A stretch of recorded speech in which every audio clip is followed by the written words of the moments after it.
वंदे मातरम पर देश में सियासी संग्राम छिड़ा हुआ है।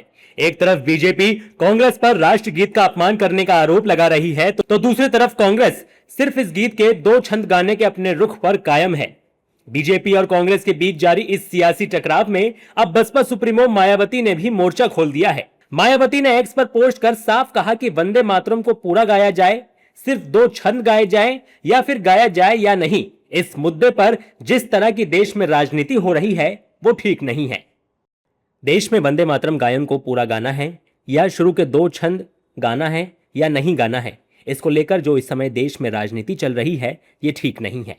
और इस मामले में हमारी पार्टी का यही कहना है कि वंदे मातरम गायन को लेकर अभी हाल ही में संसद में जो कानून पास किया गया है ये कोई पहली बार ऐसा नहीं हो रहा, क्योंकि केंद्र और राज्यों में भी सत्ता परिवर्तन के दौरान सभी पार्टियां अपने राजनीतिक स्वार्थ फायदे के हिसाब से या फिर अपनी कमियों पर से जनता का ध्यान बांटने के लिए ये सब करती रहती हैं, अर्थात एक दूसरे के बने कानूनों को बदलती रहती हैं।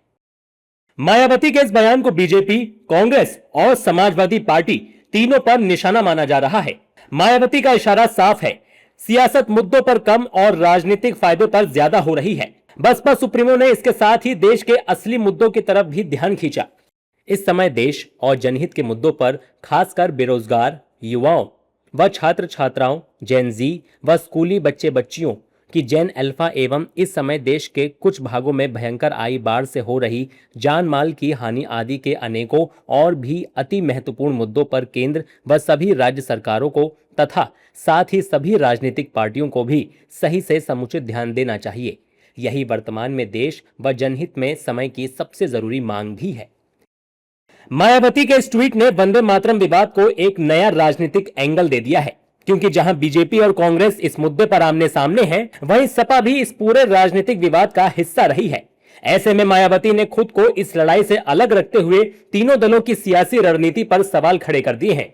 बसपा सुप्रीमो का संदेश साफ है, वंदे मातरम पर सियासत छोड़िए, देश के असली मुद्दों पर ध्यान दीजिए।